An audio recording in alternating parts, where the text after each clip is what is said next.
The Myanmar continues to reel from aftershocks of Friday's 7.7 magnitude earthquake. A 4.7 magnitude quake, in fact, hit this morning. And the authorities say that the death toll has crossed 2,700, with hopes of finding any survivors in the rubble now fading off. Myanmar's Junta has been accused of blocking aid to the earthquake survivors due to the continued airstrikes in the country. Humanitarian agencies have sounded alarm bells, saying that the military has been blocking aid that has been preventing teams of rescuers from entering into areas where the military does not have full control.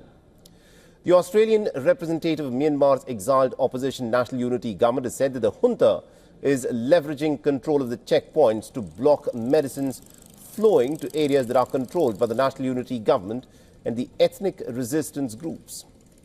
Now, India's National Disaster Response Force assisted in the search for the survivors, cutting and drilling through the debris of collapsed buildings in the quake-stricken part of Mandalay.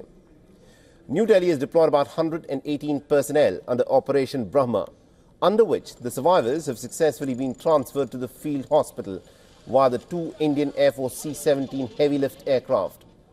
The field hospital is functional with about 200 beds, and it also offers surgical and inpatient care.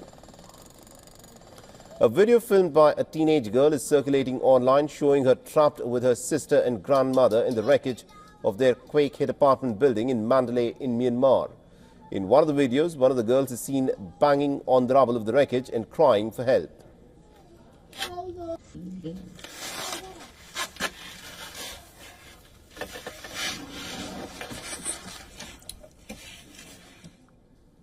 The injured quake victims still await treatment in Mandalay's overcrowded hospitals. The visuals show patients, including children, on metal beds in a crowded ward as their relatives sit beside them.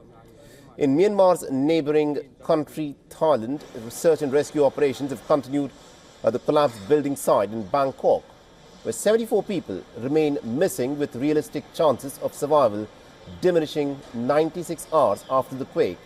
Rescue teams, in fact, scaled the wreckage, with search dogs being deployed to detect for any signs of life. We have to stay strong. We can't afford to be weak because we have to wait for our child. We can't break down. We can't get sick. The rescue teams are doing their best. I can see that, just like what we've seen in the news. However it turns out, that's how it has to be. We just have to accept that things will be the way they are. Now, the Chinese and the Russian rescuers are racing against time to step up their search for the survivors. The United States is also providing about $2 million through the Burma-based humanitarian assistance organizations for ongoing relief operations. For all the latest news, download the WION app and subscribe to our YouTube channel.